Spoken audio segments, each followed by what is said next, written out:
या दादांच्या स्मारकाच्या लोकार्पणासाठी आपण इथे उपस्थित आहोत। खरं तर या गोष्टीचा मनापासून आनंद आहे की आपण अगोदरही काही मान्यवरांनी सांगितलं की जेटी दादांच्या कामाच्या संदर्भात मला असं वाटतं की अशी माणसं अलीकडच्या काळात फार दुर्मिळ, ज्याला आपण म्हणतो की शोधूनही आपल्याला सापडू शकणार नाही। आपण मला असं वाटतं की हा जेटी दादांचा जो स्मारक आज इथे केलाय, हा स्मारक म्हणजे त्यांच्या कार्याला खऱ्या अर्थाने आदरांजली वाहण्याचा हा आजचा कार्यक्रम आपण समजतो। आज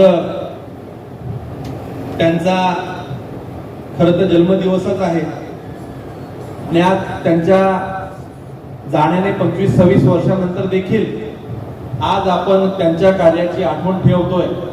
मला असं वाटतं की धुरंधर जी मंडळी त्या जिल्ह्यात जी होऊन गेली, त्यांच्याकडनं खऱ्या अर्थाने शिकण्यासारखं होतं, त्यांच्याकडे शिक्षण होतं, दूरदृष्टी होती, नेतृत्व करण्याची धमक होती। या सगळ्या गोष्टी असताना देखील सहकारात वाहून घेऊन, म्हणजे अगदी मला आज सकाळी बरेचसे उडीधारी मंडळी भेटली ज्यांनी जेटी दादांसोबत काम केलं। मला ते म्हटले की आम्ही इथं यायचो, त्यांच्यासोबत डबा खायचो।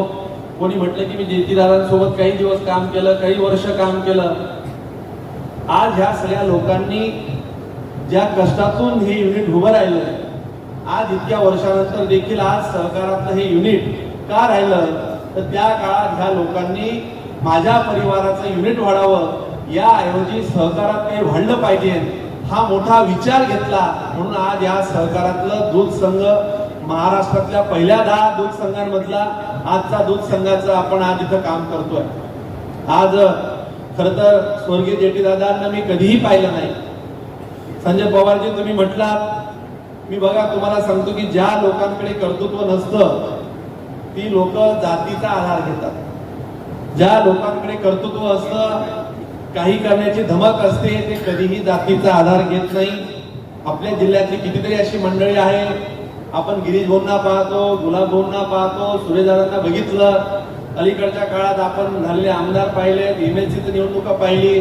लोक आजकाल जातीपातीच्या पलीकडेही विचार करतात आणि काम करणाऱ्या माणसाच्या पाठीमागे राहतात। मला असं वाटतं की त्यातलंच एक नेतृत्व आपण पाहिलं की स्वर्गीय जेटी दादांविषयी खरं तर मी जरी पाहिलं नसेल, परंतु त्यांचा बायोडाटा जर बघितला की त्यांनी किती वेळेस आमदार राहिले, त्यांनी कितीतरी संस्थांमध्ये 9वी पासूनचा प्रवास, तर अगदी गृह विभाग असेल, एक्साईज असेल, मंत्रिमंडळात त्यांनी उद्योग सांभाळलं, महसूल खातं सांभाळलं, प्रशासनातलं सांभाळलं, परिवहन सांभाळलं। इतकी सगळी मोठी जबाबदारी सांभाळून त्यांनी या भागाला एक मोठी चालना देऊन सहकार जिवंत ठेवला। खरं तर आमच्या सारख्या कार्यकर्त्यांसाठी हे शिकण्यासारखंच आहे की सामाजिक जीवनात काम करत असताना पद येतील, पद जातील। मला वाटतं की मी किती दिवस आमदार राहील, पुढची पिढी कोण मंगेश चव्हाण ओळखणार नाही की बाबा होता कोणी आमदार, परंतु या लोकांना काळ ओळखतंय।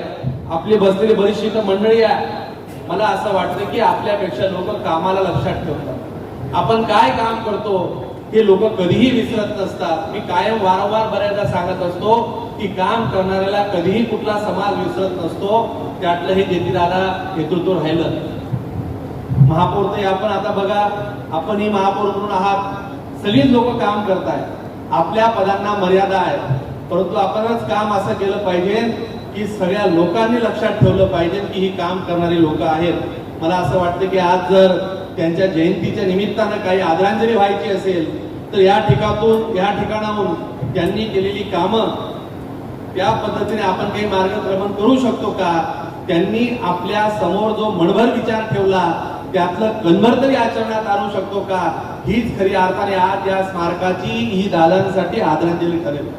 आज या कार्यक्रमाच्या निमित्तानं खरं तर आवर्जून गिरीश भाऊ येणार होते, कारण की गुलाब भाऊ तुम्ही आपण त्या सभेतही होता आणि गिरीश भाऊंना मागणी झाली, आमचे संचालक आहेत चौधरीजी, सगळ्या संचालकांची इच्छा होती आणि त्यावेळेस गिरीश भाऊंनी सांगितलं की येणाऱ्या काळात आपण लवकरात लवकर हा प्रश्न मार्गी लावू.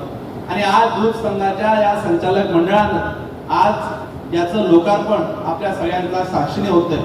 कोणीतरी म्हटलं की पहिल्या लोकांना का करता आलं नाही. मी तर असं समजतो की एवढ्या पवित्र माणसाचा पुतळा हा गुलाबभाऊ सारखा एखादा मंत्री, गिरीश भाऊ सारखा नेता आणि चेअरमन मी असावं, हे सगळं संचालक मंडळ असावं, कदाचित यांच्यासाठी ह्या पुतळ्याचं काम बाकी ठेवलं असेल. इतक्या चांगल्या लोकांचा पुतळा करण्याचं प्रत्येकाच्या नशिबात नसतं. ते भाग्य आम्हा सगळ्या संचालकांना मिळालं, याचा आम्हाला मनापासून आनंद